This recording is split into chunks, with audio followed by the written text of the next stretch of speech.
Jueves 10 de marzo del 2022, soy Lizeth Guzmán y les doy la bienvenida a JN Noticias. Veamos de inmediato nuestros titulares.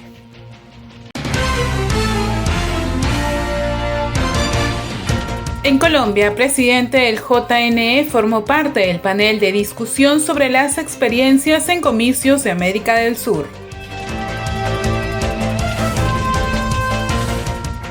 Investigadores del JNE ganaron concurso anual del Consorcio de Investigación Económica y Social.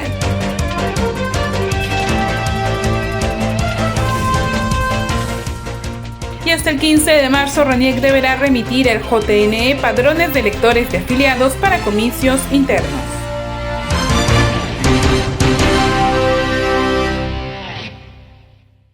El presidente del JNE, Jorge Luis Salas Arenas, formó parte del panel de discusión sobre las experiencias en los comicios de la región de América del Sur. Esto en la 21ª conferencia del Protocolo de Quito, que se realiza en Colombia. Veamos.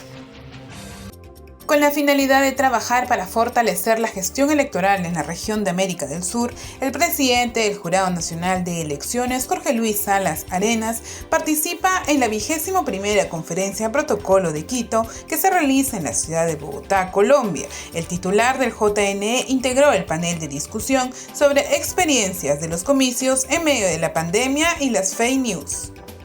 No podemos seguir siendo víctimas de la desinformación porque también tenemos una responsabilidad de cuidar al electorado. Nosotros salvaguardamos las democracias de nuestros países. Nosotros ponemos a disposición lo que fue o lo que es el nuevo código electoral, los nuevos modelos de votación. Como organismos electorales, acabamos de pasar la peor crisis que han vivido los sistemas electorales con una pandemia que prácticamente nos puso a prueba para que el virus no contagiara la democracia. Como lo menciona el titular de la Registraduría Nacional, este evento es una oportunidad para hacer cambios novedosos y un pacto de las organizaciones electorales del sur del continente. Cabe destacar que el jefe de la OMPE, Piero Corbeto, quien también asistió a la conferencia, compartió datos sobre la democracia y la participación ciudadana en procesos electorales. Asimismo, la jefa del RENIEC, Carmen Velarde, viajó a Colombia para formar parte de la misión de observación electoral por los comicios legislativos que se realizarán este domingo 13 de marzo. En la siguiente nota, conozca cuáles son las funciones que cumplirán los entes del sistema electoral en el contexto de las elecciones de autoridades de centros poblados. La doctora Jessica Clavijo, directora nacional de Fiscalización y Procesos Electorales, señaló que el domingo 6 de noviembre de este año se celebrarán las elecciones municipales de centros poblados. Explicó que cada uno de los órganos del sistema electoral cumplirá una función. Va a ser muy importante que estas funciones y la intervención quede claramente delimitada, ¿no? La ley establece que el alcalde provincial es el responsable de la ejecución del proceso.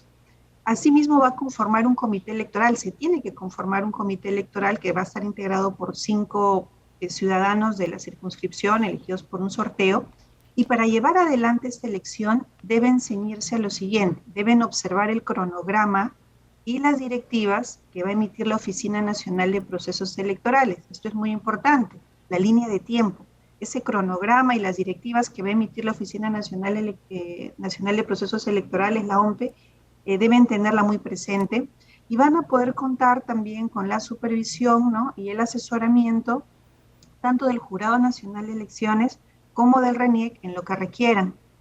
El RENIEC va a tener también un rol importante, porque el RENIEC es el que va a elaborar y va a actualizar el padrón electoral.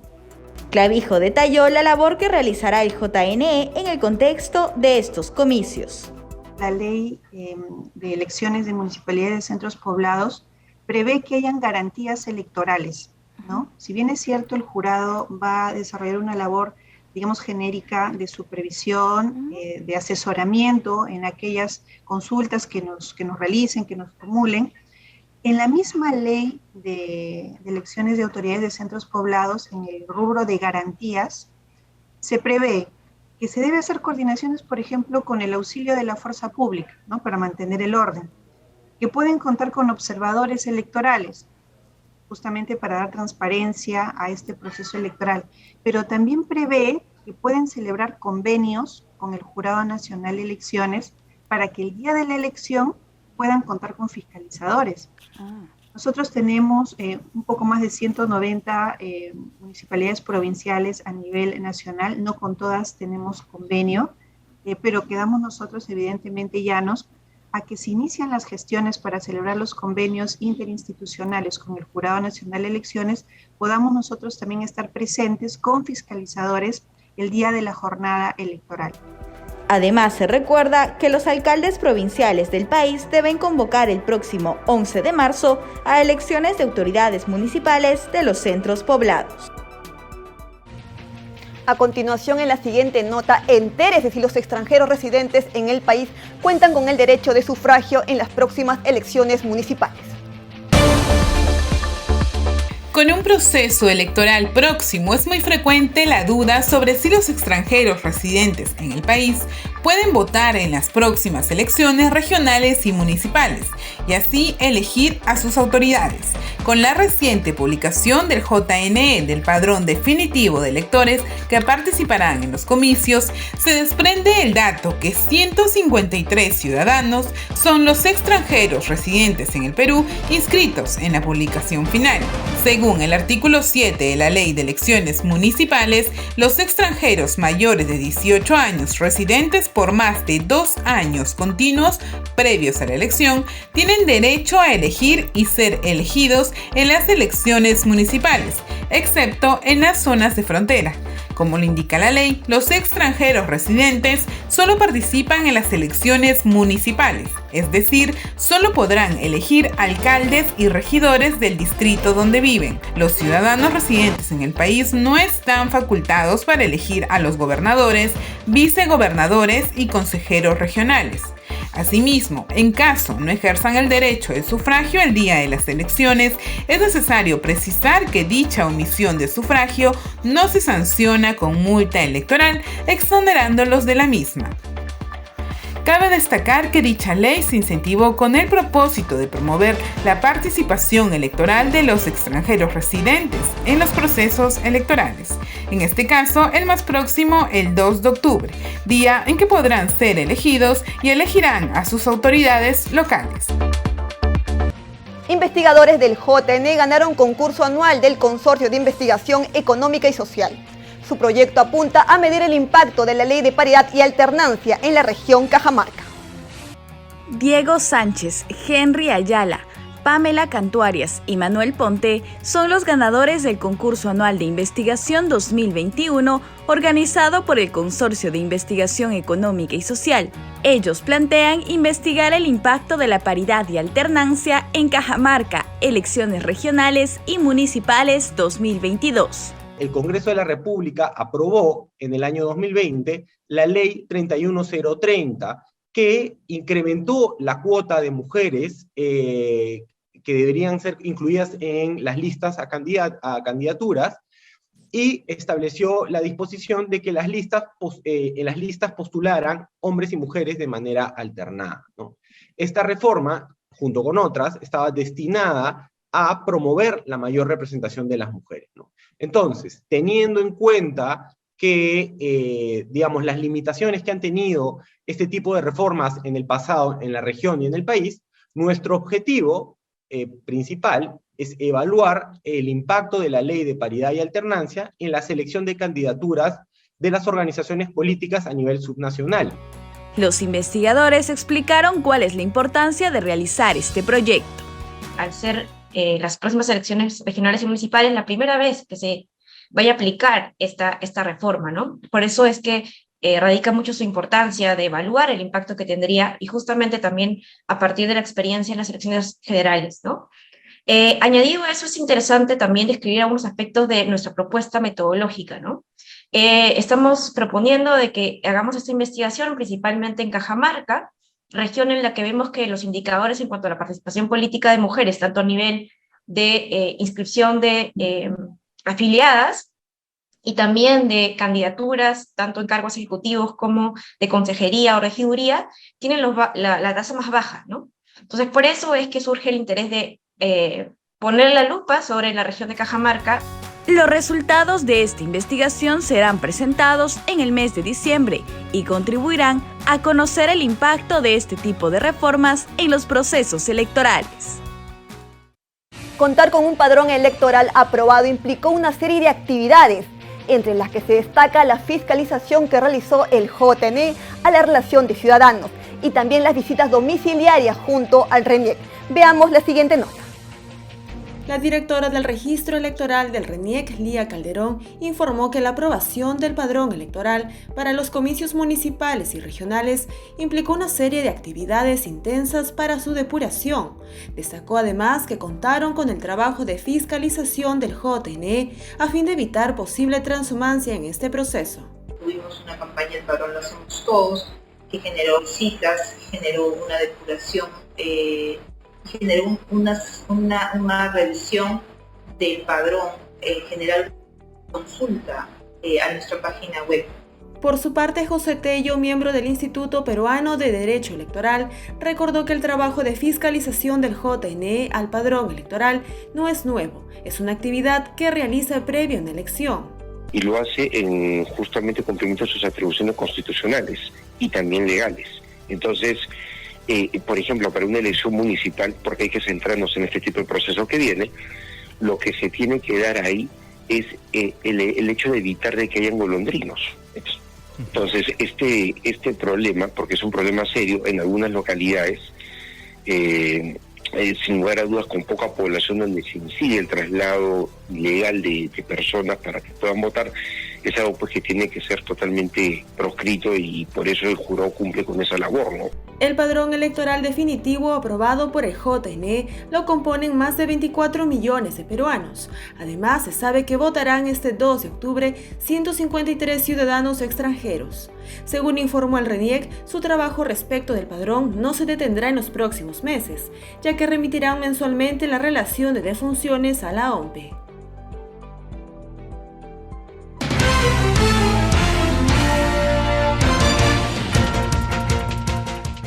Amigos, el 6 de marzo se aprobó el padrón electoral definitivo para las elecciones regionales y municipales 2022. Sobre este tema vamos a conversar con la doctora Jessica Clavijo, ella es directora nacional de Fiscalización y Procesos Electorales. Doctora, buen día y bienvenida.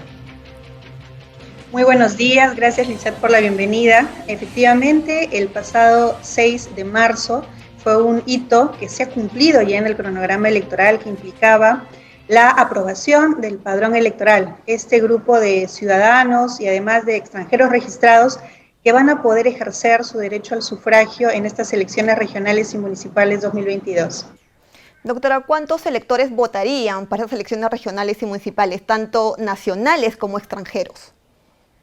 Correcto, te doy la cifra exacta. Son 24.759.909 electores nacionales y 153 extranjeros que tendrían justamente este derecho de poder votar en estas elecciones 2022. En el caso de los extranjeros, no solo derecho al voto, sino también a ser elegidos, ¿no? Nosotros tenemos una ley de elecciones municipales que establece precisamente que aquellos personas mayores de 18 años que son extranjeros y que residen en nuestro país por lo menos 2 años continuos antes de la fecha de la elección, que se registran previamente en una base de datos que habilita precisamente el RENIEC, pueden elegir y ser elegidos. Y es así que en estas elecciones contaremos con 153 personas de diferentes nacionalidades que participarán también con los connacionales yendo ese domingo a ejercer su derecho de sufragio. Muy bien, doctora. ¿Qué datos consigna el padrón electoral? Mira, el padrón electoral cuando nosotros lo recibimos es básicamente un archivo que cuenta con información que tiene nombres, apellidos, domicilios, la fotografía, la firma digitalizada, datos que nos permiten a nosotros precisamente hacer un análisis. ¿Y por qué te digo que es data que a nosotros nos sirve? Porque previa a la elaboración del padrón, nosotros hacemos una labor de fiscalización. El Jurado Nacional de Elecciones no sale y realiza un censo. El Jurado Nacional de Elecciones no elabora los padrones electorales. La elaboración y actualización corresponde precisamente al RENIEC, que es una entidad que de manera permanente actualiza el Registro Único de Personas Naturales. Cuando llegue esta información al jurado, nosotros contamos con un periodo, algunos meses, para poder hacer una verificación y salimos a campo. Es así que con los datos que nos ha enviado el RENIEC, nosotros hemos, incluso en estas circunstancias de pandemia, hemos tenido un desplazamiento a 242 distritos a nivel nacional. Entre finales del año pasado e inicios de este año, hemos tenido un desplazamiento a 242 distritos, hemos visitado un poco más de 30.000 personas, una cifra superior a la de años anteriores, y hemos podido desplazar en 3 oportunidades un poco más de 300 fiscalizadores, que con el chaleco rojo del Jurado Nacional de Elecciones han ido a algunos domicilios a constatar que esta información corresponde a la data remitida por el RENIEC. Con estos datos nosotros hemos podido emitir un informe oportunamente, elevarlo a la alta dirección y que previo su análisis se pueda hacer la aprobación de este padrón electoral. Y sobre este tema quería conversar, ¿cómo se realizó esta fiscalización? ¿Cómo la han realizado? Bueno, ha sido una labor ardua, hemos hecho una labor en campo que evidentemente ha debido contar con todos los protocolos sanitarios. Ten en cuenta que nosotros aún estamos atravesando una pandemia. Exacto. En las elecciones generales 2021 el contexto era muy complejo, no había vacunas, nosotros estábamos en cuarentena, había por momentos incluso ya restricciones para el desplazamiento interprovincial, situación que ya en este contexto de las elecciones regionales y municipales no ha sido tan drástico. Sin embargo, nosotros sí hemos sido drásticos con los protocolos sanitarios, y es así que hemos desplazado en 3 oportunidades a un poco más de 300 fiscalizadores, debidamente protegidos, vacunados, manteniendo el distanciamiento, pero haciendo de manera diligente las verificaciones del caso, verificando data de fallecimientos que ha sido reportada al RENIEC, verificando que los datos correspondan, tanto nombre, apellidos, a los consignados en el Documento Nacional de Identidad, y además también el domicilio, ¿no? Recordemos que en elecciones regionales y sobre todo municipales suele darse este fenómeno del voto golondrino. Entonces, exacto, por eso, y sobre ahí quería hacer una pequeña pausa para que vean, o escuchen los ciudadanos, mejor dicho, qué es un voto golondrino y sepan y lo tengan bien claro. Mira, toda aquella acción que está orientada a generar algún tipo de información falsa en el registro, porque hacen un cambio domiciliario que no corresponde a la realidad, es decir, mienten, engañan al sistema, haciendo creer que domicilian en un domicilio que no corresponde para poder tener derecho a voto y de alguna manera distorsionar los resultados electorales. Esta migración, como lo hacen las golondrinas, esta migración que se da justamente antes de los procesos electorales, es conocida como voto golondrino, o bueno, su nombre técnico, transhumancia. Entonces nosotros, ¿qué hacemos? Salimos a campo a verificar en aquellos sitios donde hay un alto porcentaje de cambios domiciliarios inusuales y precisamente días antes del cierre del padrón o semanas antes del cierre del padrón electoral, son aquellos lugares en los que se constituyen un foco de atención para que tanto jurado, haciendo su fiscalización, así como el RENIEC a través de su procedimiento de verificación domiciliaria, pues nos constituyamos y hagamos el trabajo respectivo en campo. Perfecto. Entonces, ¿cuántos de estos casos han sido detectados ahora? Han sido detectados un número importante, incluso el RENIEC ha realizado lo que se llama retornar o retrotraer al domicilio anterior a aquellas personas que no han podido subsanar estas observaciones, y nosotros esperamos que precisamente estas malas prácticas queden descartadas, porque además es importante recordar que esto se encuentra ya considerado como un delito electoral, ¿no? Ya hace varios años el voto golondrino es sancionado, no solo a nivel administrativo por las observaciones que se puedan hacer a la inscripción de este registro, sino también a través de las investigaciones que oportunamente pueda hacer el Ministerio Público. Exacto, y sobre eso quería preguntar, ¿cuáles son las sanciones sobre una persona que miente en su domicilio? El voto golondrino incluso ya está considerado en el Código Penal, si la memoria no me falla, tiene una pena de alrededor de 8 años de pena privativa de la libertad. Te reitero si la memoria no me está fallando, pero lo que quiero llegar es que la sanción no solo es administrativa, sino también hay una sanción que puede implicar un proceso penal, una pena privativa de libertad, que se generen los antecedentes, y porque precisamente lo que se busca es que no haya agentes que distorsionen la voluntad popular, ¿no? Este voto golondrino es precisamente un elemento que puede afectar muchas veces los resultados electorales. Perfecto. Ahora quisiera preguntar, antes de que esta resolución sea emitida, antes de que se apruebe el padrón electoral, hubo una serie de procedimientos que ustedes realizaron, ¿no? Que realizaron los órganos electorales. ¿Me podría comunicar, por favor, detállanos, por favor, qué etapa y procedimientos se han desarrollado desde el cierre del padrón electoral que se dio el 2 de octubre del año pasado? Así es, son diferentes actividades de coordinación que se realizan, que van, por ejemplo, desde el hito legal que implica el cierre del padrón, que es un año antes, que se dio en octubre del año pasado, con posterioridad para hacer una primera labor de verificación, porque recordemos que la ley establece que después del cierre, nosotros recibiremos el padrón preliminar recién hacia febrero del siguiente año, es decir, cierra el padrón en octubre y nosotros tendríamos que recibir el padrón preliminar hacia febrero de este año 2022 para proceder a su aprobación en marzo. Pero nosotros tenemos tiempo valioso que podemos utilizar también para las labores de verificación. Y es así que después del cierre, el jurado emitió una resolución para que RENIEC nos remita lo que se llama la lista del padrón inicial.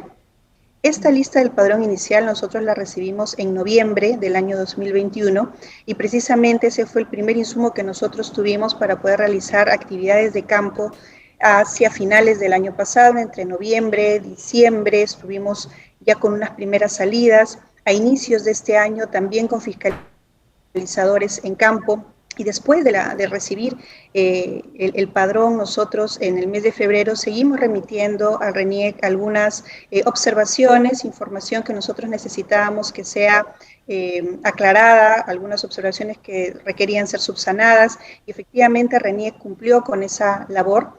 Y es así que nos remitió antes de la fecha límite para su aprobación ya la versión final de lo que sería este padrón de elecciones regionales y municipales. Y después de aprobado este padrón, ¿cuál es el procedimiento que seguiría? Bueno, ya aprobado el padrón, ya se ha publicado la resolución, corresponde ahora al Jurado Nacional de Elecciones remitirla también a la OMPE, porque esta es una información que sirve y es muy valiosa para ya ir conformando lo que serían las mesas de sufragio, ¿no es cierto? Para ya ir haciendo esta organización logística tan importante y que además demanda tiempo a la Oficina Nacional de Procesos Electorales para poder lograr constituir la mayor cantidad de mesas, la búsqueda de los locales de votación, acercar la mesa precisamente a los ciudadanos. Es importante que se encuentren en los distritos, en los centros poblados, haciendo justamente más accesible el voto de toda la ciudadanía en base al domicilio que se encuentra registrado. Perfecto. Usted también comentó de que hicieron un arduo trabajo de campo. ¿Podría decirme, por favor, cuántos fiscalizadores participaron sobre ello? Claro que sí. Nosotros hemos tenido un poco más de 300 fiscalizadores que en diferentes momentos han salido a hacer esta verificación. La mayoría de ellos con ya experiencia en este trabajo, porque es un trabajo que se viene haciendo a lo largo de varios procesos electorales. Ellos reciben un taller informativo, reciben el material que utilizan en campo, han recibido también unas charlas en materia de seguridad y también en protocolos sanitarios, ¿no? Porque justamente esta interacción con la población implica en nosotros una gran responsabilidad. Tenemos una importante labor de fiscalización, pero creo aún más importante es salvaguardar la salud y la integridad, sobre todo de la población, así como de quienes son servidores de los organismos electorales. Perfecto, muchas gracias por esta valiosa entrevista que nos ha brindado. Yo felicito el trabajo que ha venido realizando. Muchas gracias, doctora. Gracias a ustedes. Hasta otra oportunidad. Hasta luego. Muy bien, nosotros vamos a una pequeña pausa y retornamos.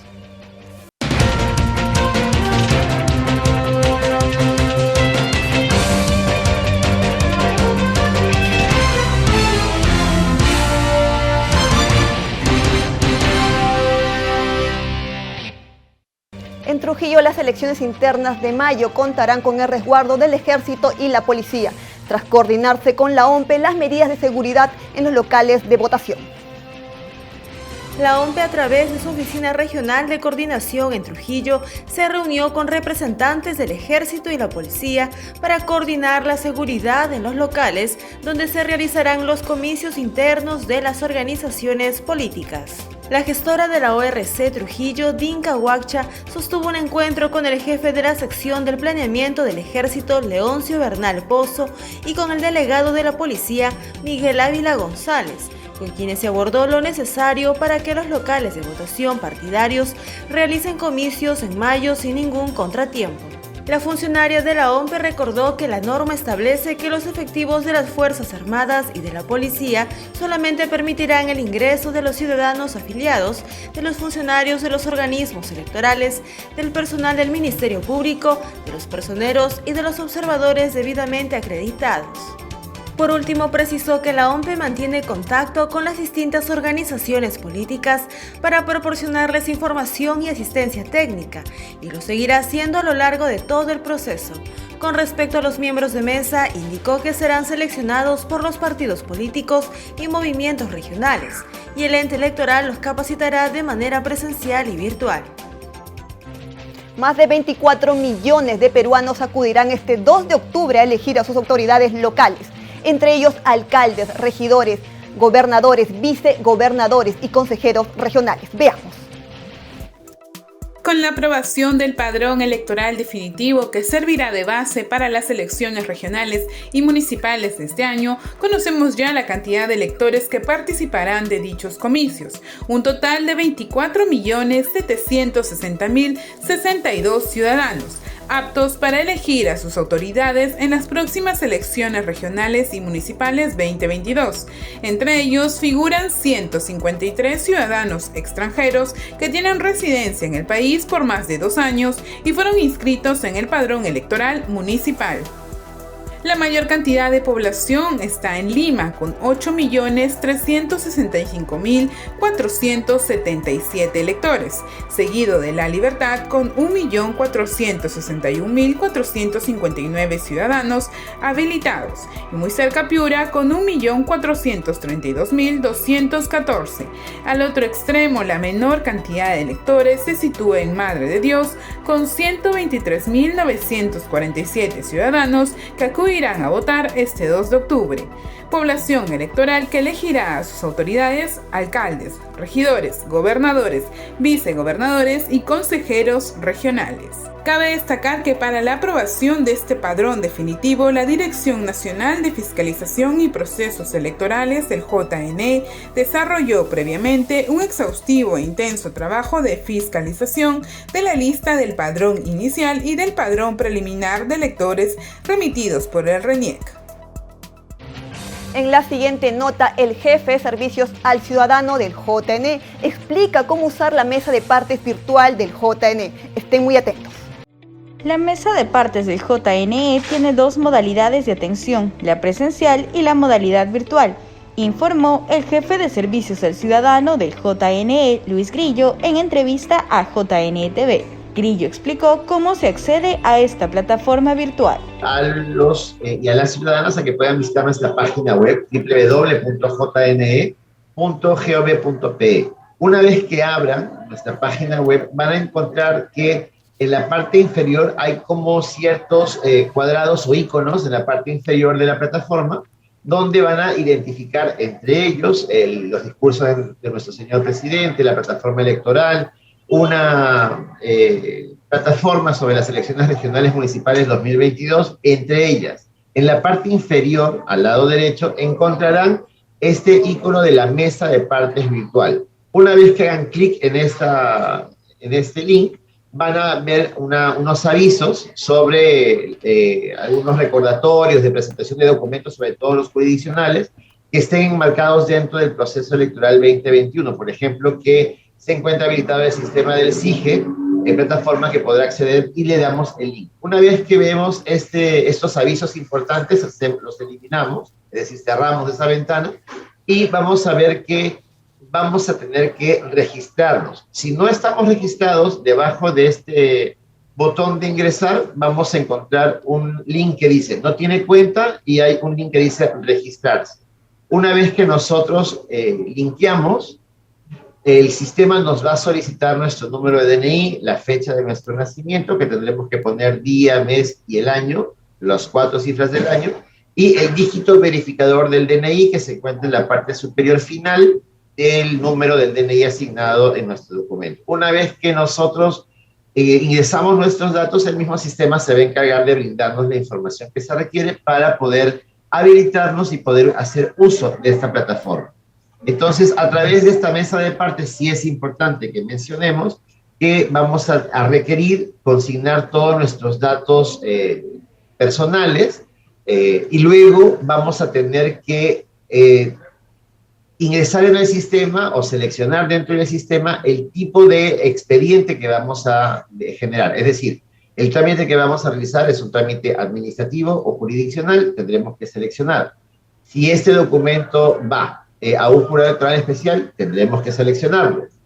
Tenemos que especificar qué tipo de materia y qué tipo de escrito vamos a nosotros adjuntar. Una vez que hacemos esta clasificación, vamos a pasar a adjuntar la documentación, que esta debe de estar debidamente escaneada en formato PDF, ¿no? Recordemos que para que el sistema pueda continuar su proceso de recepción de estos documentos, tenemos que confirmar y aceptar los términos y condiciones, que como bien decía, se señala claramente el horario de atención y de registro, ¿correcto? Una vez entonces registrado el expediente, se va a remitir el acuse de recibo con los datos del expediente generado al correo electrónico consignado por el ciudadano. Ese es el trámite que se sigue cuando ingresamos a la mesa de partes en la modalidad virtual. Como se recuerda, el Pleno del Jurado Nacional de Elecciones estableció que el horario de recepción virtual de documentos en la mesa de partes virtual será de lunes a domingo entre las 8 de la mañana y las 8 de la noche para las elecciones regionales y municipales 2022. El RENIEC deberá enviar al Jurado Nacional de Elecciones hasta el próximo martes 15 de marzo los padrones de electores afiliados de las organizaciones políticas en el marco de las elecciones internas de mayo. Veamos. Hasta el próximo martes 15, el RENIEC debe remitir al JNE los padrones de electores afiliados de las organizaciones políticas para las elecciones internas, según lo establece el cronograma electoral. Este padrón se caracteriza por la conformación del conjunto de afiliados inscritos por cada organización política en el registro de organizaciones políticas del JNE, incluyendo sus fundadores, directivos y miembros de sus comités. Como es de recordar, las organizaciones políticas pudieron presentar hasta el 5 de enero sus respectivos padrones y afiliados ante el JNE. Luego de verificada dicha información, corresponde al RENIEC la elaboración de los padrones de electores afiliados. Finalmente, el Supremo Organismo Electoral aprueba los padrones, siendo la fecha límite de este acto el 25 de marzo, conforme a la normativa vigente. El Jurado Nacional de Elecciones recuerda que las organizaciones políticas son responsables de candidatos que lleven a elecciones internas. La asesora de la presidencia del Jurado Nacional de Elecciones, Alexandra Marayano, indicó que para las elecciones regionales y municipales, los candidatos tienen que cumplir requisitos que están contemplados en la Constitución Política del Perú y en la normativa electoral. Hay que recordar siempre que en el marco de un proceso electoral, ya sea general o de regionales y municipales, como el que vamos a tener en octubre de este año, los candidatos tienen que cumplir ciertos requisitos, ¿no? Requisitos que están contemplados en nuestra Constitución Política, en nuestra Ley de Elecciones Municipales, en la Ley de Elecciones Regionales y en la normativa electoral que existe. Por eso es que el Jurado Nacional de Elecciones, como parte de esta ayuda que hace las organizaciones políticas, no solamente lo mencionamos con el tema de declarar internas, sino también para que puedan escoger a buenos candidatos, candidatos que merezcan realmente nuestro país, pone a disposición esta ventanilla única donde se pueden hacer las consultas acerca de los candidatos, acerca de sus antecedentes que puedan tener, ¿no? Es importante que las organizaciones políticas sean responsables de los candidatos que llevan a un proceso, en este caso de elecciones internas, porque recordemos que ahí se eligen a los candidatos que finalmente van a participar en las elecciones regionales y municipales. Y el Perú merece autoridades que sean probas, que sean honestas y que tengan un currículum limpio, ¿no? Para estas elecciones regionales y municipales, y de repente no nos veamos sorprendidos posteriormente luego de las elecciones con un panorama un poco desalentador, ¿no? La ventanilla única permite a las agrupaciones políticas conocer los antecedentes que registran los postulantes respecto a las sentencias condenatorias por delito doloso vigentes y en condición de cosa juzgada, órdenes de captura nacional e internacional y deudas por obligaciones alimentarias o por acreencias judiciales. Asimismo, brinda información sobre deudas por reparación civil contraídas con el Estado, tributarias ante la SUNAT o de carácter municipal, así como otros datos de interés. En el contexto de las elecciones regionales y municipales, el JN recuerda cuáles son los requisitos que deben cumplir las entidades nacionales e internacionales para acreditarse como observadores. La directora de la Oficina de Cooperación y Relaciones Internacionales del JNE, María Antonieta Delgado, indicó cuáles son los requisitos que las entidades nacionales e internacionales deben cumplir para poder acreditarse correctamente. De acuerdo al reglamento de observación electoral, las organizaciones electorales internacionales interesadas en participar en la observación electoral de un proceso electoral en el Perú, además de presentar su solicitud oportunamente en el plazo que acabamos de mencionar, esta solicitud debe contener la debida identificación y datos de contacto de quien presenta la solicitud. También debe quedar identificado el nombre de la organización a la cual representa, el nombre del representante, su domicilio, su correo electrónico y además se deberá adjuntar documentos básicos. Por ejemplo, el documento que acredite la constitución de la organización, que acredite el plan de observación electoral que realizaría la organización, también su plan de financiamiento. Tienen también que hacer referencia a la última elección, al último proceso electoral en el cual participaron en el Perú, copia de los documentos de identidad de sus presidentes, directores o representantes legales y también algo muy importante y sobre todo en el contexto de la pandemia, una declaración jurada en el cual los observadores que representarían a esta organización deben cumplir, se comprometen a cumplir los protocolos sanitarios que estén vigentes en el país en el momento de la observación. Delgado dijo además que dicho trámite lo pueden hacer hasta 15 días calendario antes de la primera vuelta o primera elección. Vencido este plazo, no se aceptarán solicitudes de acreditación. Vamos a una pequeña pausa aquí en JN Noticias.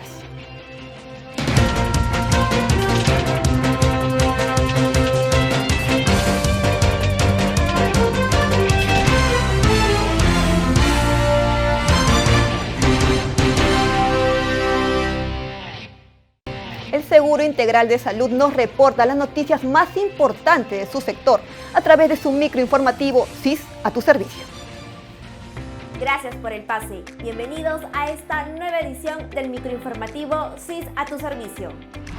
En el siguiente informe especial conozcan la historia de Rita Córdoba, que superó el cáncer gracias a la detección temprana y al financiamiento en salud brindado por el Seguro Integral de Salud para su atención integral y gratuita.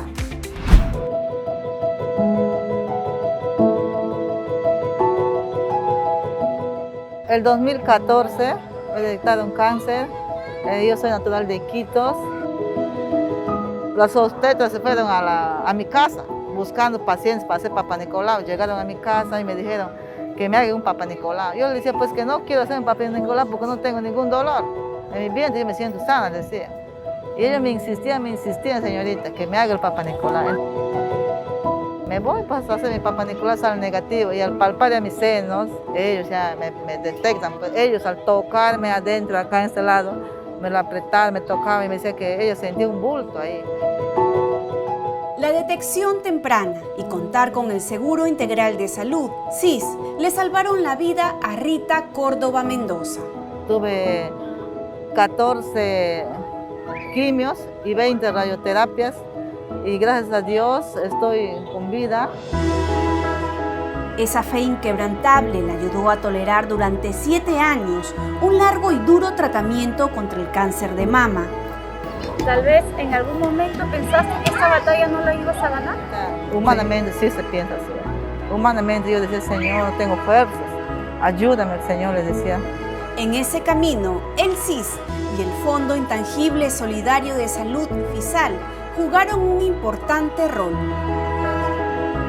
Cubrió la operación, las medicinas, el momento que me operaron, los días que estaba ahí, un día entero. Todo, señorita, me apoyó el CIS. Todo, en un momento que necesitaba, todo, hasta ahorita, señorita. Yo voy y vengo, cada vez que me requiere el doctor, voy y vengo de Quito. Vengo y voy, ellos me traen, señorita.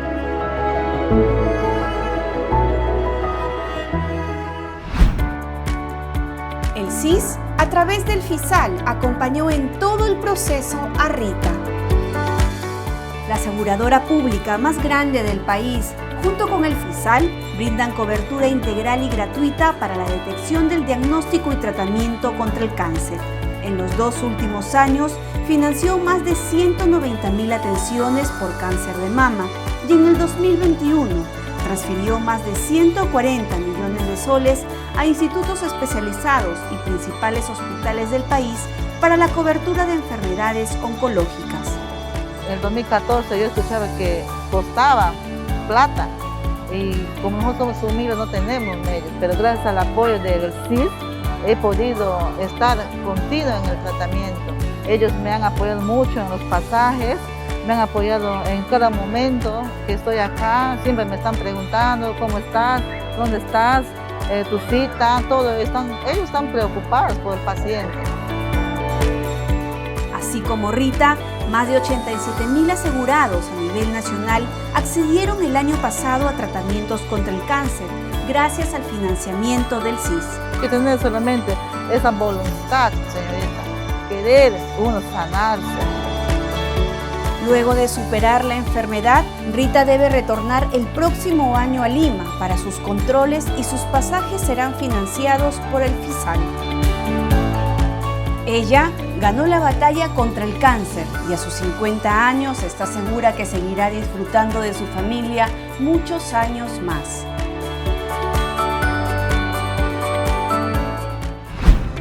Recuerda cumplir con las medidas preventivas para evitar los contagios por la COVID-19. Muchas gracias por tu atención y nos vemos en nuestra próxima edición del microinformativo CIS a tu servicio.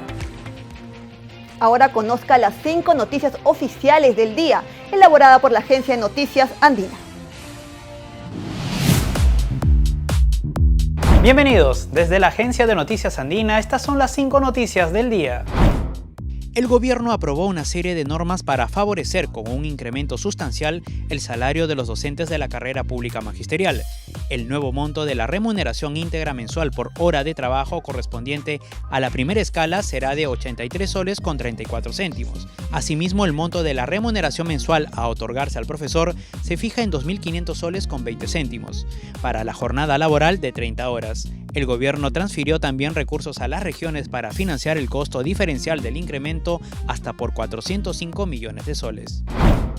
El presidente de la República, Pedro Castillo, viajó hoy a Chile, donde se reunirá con el presidente electo de ese país, Gabriel Boric, quien jurará mañana viernes al cargo. El mandatario peruano cumplirá diversas actividades, además de este encuentro. Una de ellas será reunirse con su homólogo de Ecuador, Guillermo Lasso, en Santiago de Chile. En tanto, Dina Boluarte asume el despacho de la presidencia de la República los días 10 y 11 de marzo, en tanto dure la ausencia del jefe de Estado.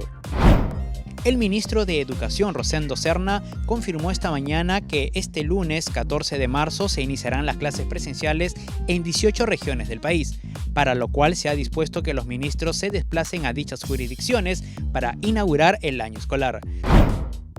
La Autoridad para la Reconstrucción con Cambios concluyó la rehabilitación de cerca de 600 instituciones educativas que quedaron listas para recibir a los alumnos de las zonas afectadas por el fenómeno del Niño Costero en 13 regiones del país, lo que significó una inversión superior a los 1.500 millones de soles. Se prevé que otras 561 instituciones estén listas en los siguientes meses.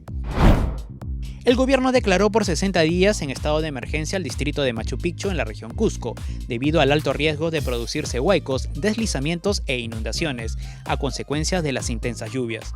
El plazo servirá para la ejecución de medidas, acciones de respuesta y rehabilitación. Para mayor información, no se olviden de visitar andina.p. El Poder Judicial ahora nos comparte un informe especial sobre la discriminación laboral y las sanciones para quienes incurren en este tipo de actos. Veamos. No importa si estás preparado para el puesto, si eres adulto, mayor o muy joven, si cuentas con una formación de bajo nivel académico o estudios sobresalientes, si eres muy delgado o tienes sobrepeso. ¿Pero qué ocurre si mezclamos dos conceptos? Un excelente currículum con un aspecto físico que no agrada al gerente o entrevistador.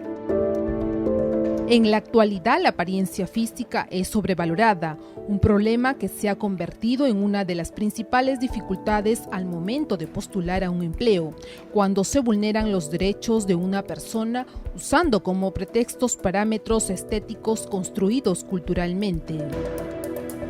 La discriminación es considerada un delito sancionado hasta con 3 años de cárcel y entre 60 a 120 jornadas de prestación de servicios a la comunidad.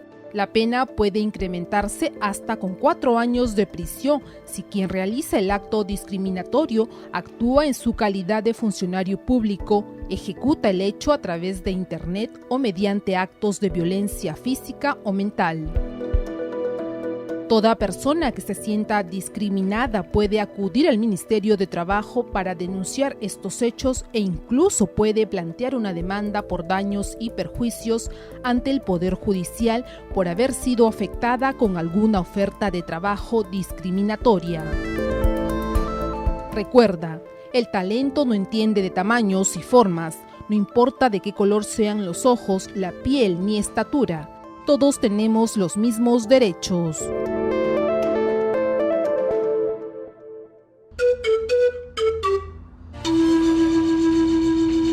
En La Libertad, Sunafil realizó una campaña para orientar a las mujeres que sufran acoso laboral a presentar sus denuncias. El informe de nuestro canal aliado, TV Cosmos.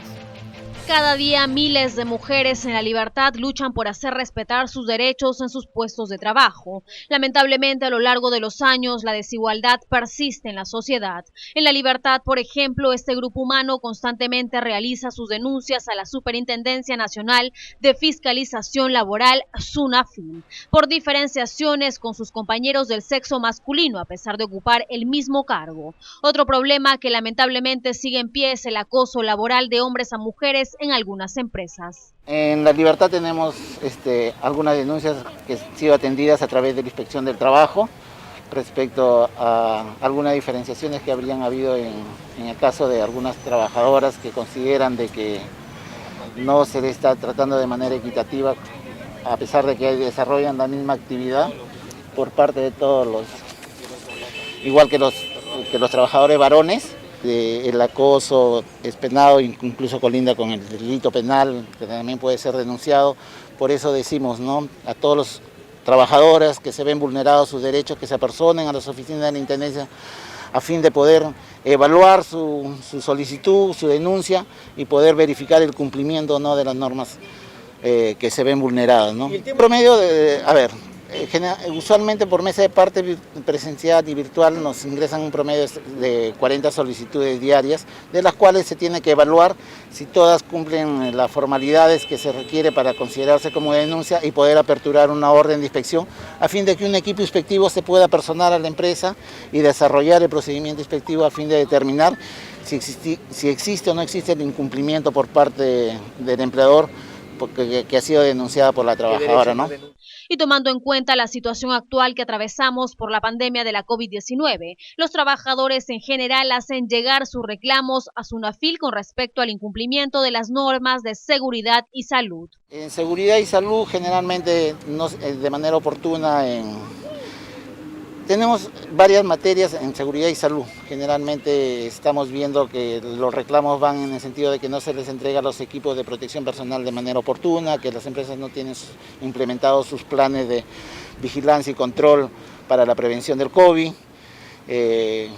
En el sector agrario tenemos el problema de respecto a lo que siempre se denuncia, es la movilidad, que los traslados a los centros o a los campos no son en condiciones adecuadas, sobre todo condiciones de trabajo, ¿no? Aquellas personas que están atravesando por caso de maltrato laboral pueden comunicarse con las plataformas digitales de SUNAFIL para realizar consultas o denuncias. Queremos compartir la vida ejemplar de la mártir y prócer de la independencia, María Parado de Bellido, en el segmento Haciendo Patria. Veamos.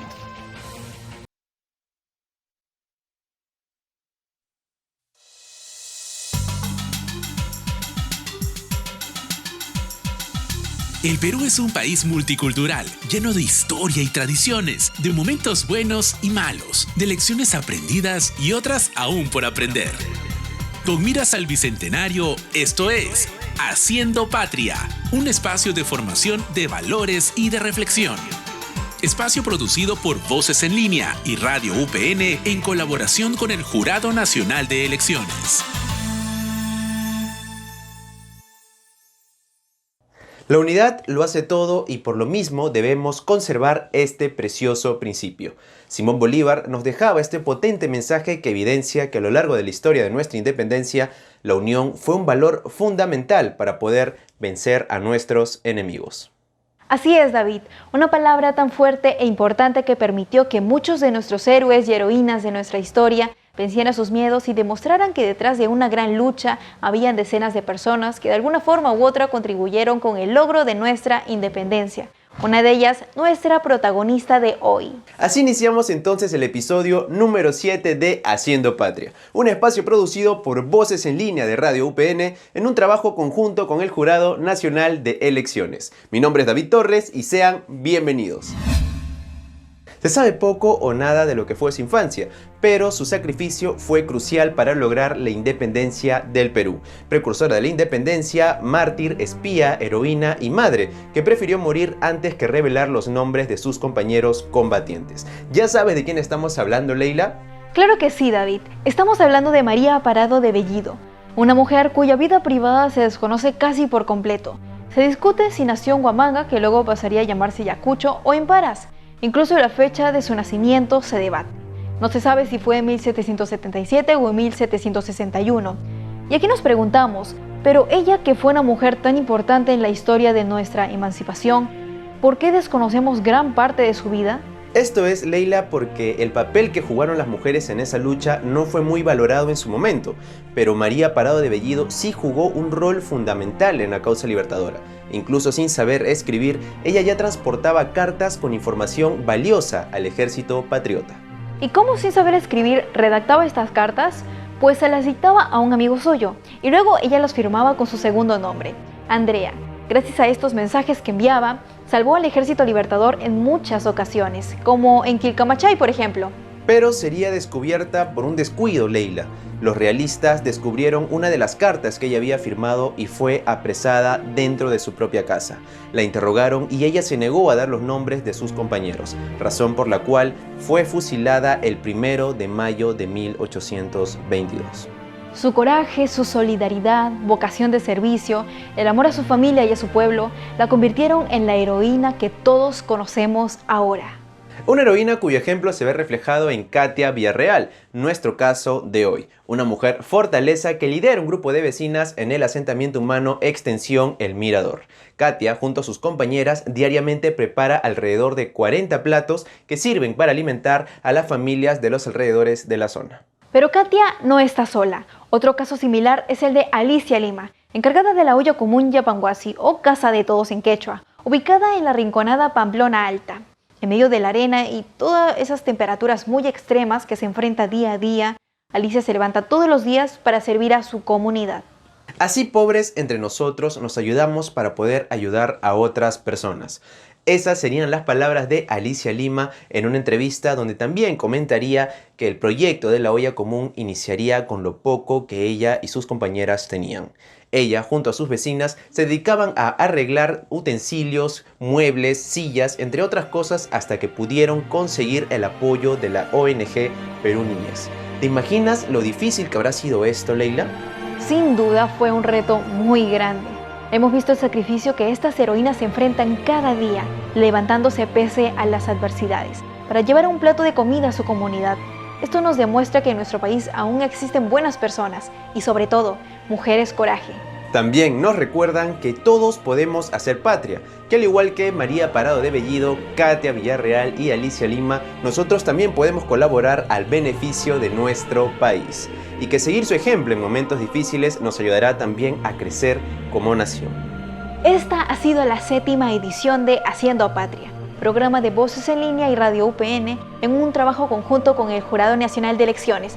Nos encontraremos en un próximo episodio. Nos vemos. Gracias por acompañarnos. Nos reencontramos mañana aquí en el 516 de Movistar TV, las redes institucionales y por la señal de nuestros medios aliados. Los dejamos con imágenes de las riquezas que exportamos al mundo. Permiso.